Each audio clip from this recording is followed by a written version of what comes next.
soo dhawaada saaxiib laba mar kale muuqaal cusub. maanta waxaan soonaynaa magaalkii iska soo wareegaynaa. wax aynu qabanana ma jirto. kalba meheradii yareedayna qancisa, kalba meeshii yareeday maaragtay aynu geli karana waan sii gelin. marka magaalkii iska soo wareegaynaa, bilicda iyo quruxda magaalkana waan iska soo daadaawana. inta aynu maaragtay soo wareegaynaa waynu wada sheekaysan doonaa saaxiibayaal. inta waxaynu ka wada sheekaysan doonaa markaasi su'aalaha aadna soo weydiisay markaasi ay naga soo weydiiseen baraha bulshada kala duwan sida TikTok iyo YouTube labadaba. marka muuqaalkan YouTube aad ka daawanaysaa saaxiib, haddii ay tahay markaa ugu horeysa nagu soo booqatay YouTube, fadlan subscribe noo saar, muuqaalkana like noo saar si uu gaaro markaasi saaxiibo badan. intaa kadib waxaynu samayn doonaa gaarigaynu iska istaalan doonaa. heestan iga baqti copyright yaa laga qoran. ka saaxiib muuqaalada dhaadheer oo kale waxaad kala socon doontaa YouTube, maadaama halkaa TikTok aynu muuqaalo dhaadheer soo dhigi karin. marka muuqaalada gaagaaban ee TikTok soo dhigno waxaad ogaataan inay muuqaalada jarjaran ay yihiin. markaas aynu kasoo jarnay heestan halkay ka baxaysa qaskan baa aaladda YouTube iska kaa soo qabsanaysaa haddii aad markaasi heesaha iyo waxaas ay kaa qayqayliyaan. markaa saaxiibayaal waxaad samayn doontaan muuqaalada dhaadheer ee goosgooskooda aad ka daawataan TikTok iyagoo dhammaystiran ayaad halkan ugu iman doontaan. maxay ka daba keenay dhaaf iyagoo dhammaystiran baad halkan ugu iman doontaan. maanta wixii ka dambeeyana halkan kala socda saaxiibayaal, waana soo badin doonaa muuqaalada insha allah. intaa kadib waxaan u gudageli doonaa su-aalaha kooban ee asxaabtiina soo weydiiyeen. su-aalaha saaxiib waxaa ka mid ahaa geemkan ku saabsan. waxaa ka mid ahaa su-aasha ugu muhiimsan ee ah markaasi geemka magacii. geemka saaxiibayaal san asxaab badan oo kalena aan u sheegay, hadday noqoto direct message aan ku wada hadlay iyo hadday noqoto qeybta commentiga. geemka magaciisa waxaa la dhahdaa Watch Dogs 2. waa geem markaasi ay save ka yihiin interface-ka iyo qaabka geemka loo dhisay si uu soo baxay inta kale. waxay isku mid yihiin GTA-da GTA 5-ta iyo wixii lamid ah. markaa saaxiibayaal geemkana waa geem kaas horta, taas waa mid. su-aalaha kale na soo weydiiya waxaa ka mid ah geemkan xagee laga ciyaari karaa, sidee se loo soo degsan karaa. geemka saaxiibayaal waxaa lagu ciyaari karaa baska koosha xulafaa. geemka saaxiibayaal waxaa lagu ciyaari karaa markaasi sida caadiga loogu talagalay PlayStation iyo PC. inaad PC ku ciyaartid oo gaming ah iyo inaad ku ciyaartid PlayStation sida PlayStation 3, PlayStation 4 iyo PlayStation 5. saddexdaa kala isticmaal waad ku ciyaari kartaa oo waad kasoo degsan kartaa. wayna qoweydo saddexdaa mid labadaa midna ma haysto, PC-na ma haysto, PlayStation-na ma haysto. waana say asxaabta u badan yihiin. saaxiibayaal idinka horta laba xal baan leeyahay. waxaad wada ogtihiin horey idigu soo sheegay inaan geemkan lagu dejisan karin maaragtay PlayStation iyo PC waxaan ahayn inaan lagu dejisan karin sida caadiga normal loogu talagalay. laakiin adduunka wax kastoo soo xidhaba saaxiib dariiq baa ay leeyihiin magaranaysa. wax kastoo maaragtay la fahmi waayaba haddana ugu dambeynta xal unbaa loo kala. marka xalkii waan idii hayaa saaxiib, laba xal baan idii hayaa oo bedel aad idii noqon karaa inaad maaragtay geem lamida aad ciyaartaan ama geemkan aad ciyaartaan. waa qolada waxaan la hadlaya markaasi qolada mobilska doonaya inay ku jirtaan geemka.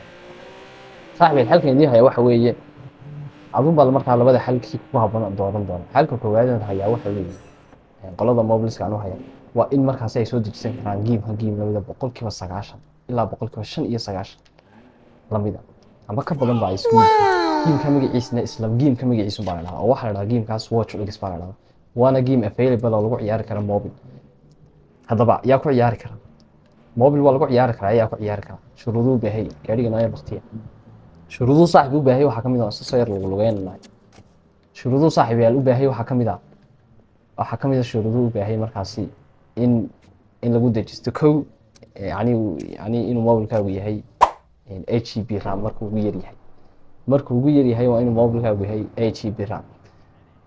marka qolada aadka weliba tana uu ugu soo baxayo geemkan waxaa ka mid ah saaxiibada aadka isticmaalaan.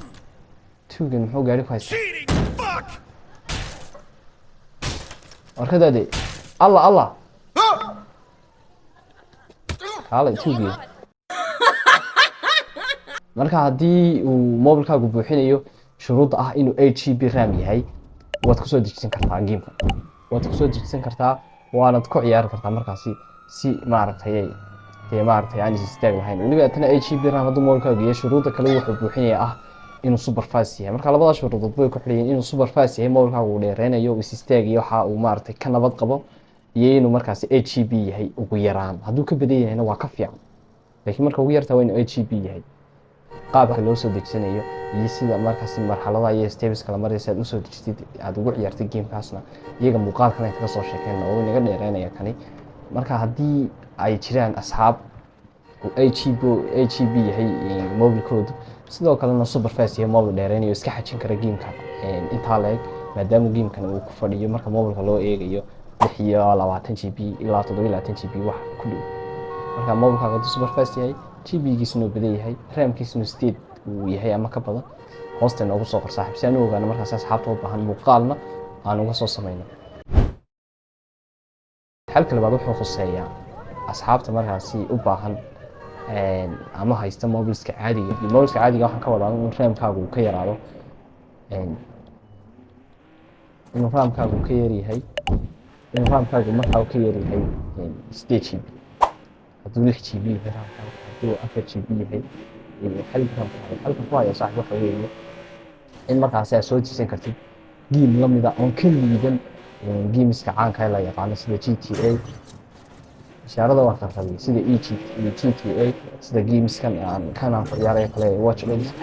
interface-ka kama liito, qaabka loo ciyaaray missionska kama liito, wax yar waxa uu kaga yara duwan yihiin graphics-ka, oo graphics-na waxa ku xidhanta meeshaad ku ciyaarto. oo mobilkaaga hadduu uu yahay markaasi Samsung hadduu yahay, graphics-kiisa graphics iska fiican bay noqon doonaan. meel dheerna ma gaadhsiisna, meel hoosena ma joogo, laakiin normal buu iska ahaanaya graphics-ka. graphics-ka ka arki karto markaasi ku qancin kara ayuu noqonaya. haddii aad Apple ama iPhone aad isticmaalaysana, waxaad saaxiib graphics-kaaguna uu fiicnaan doona, maadaama lagu yar xanto iPhone-ku inuu ka yara graphics fiican yahay ama ka muuqaal qurux badan yahay markaasi Samsung. gamekaasi soo dejisan kartaa. gameka waxaa lagu magacaaba saaxiib Mad Out 2. xagaasna idigu soo qori doonaa. Mad Out 2 waa gameka lagu magacaaba.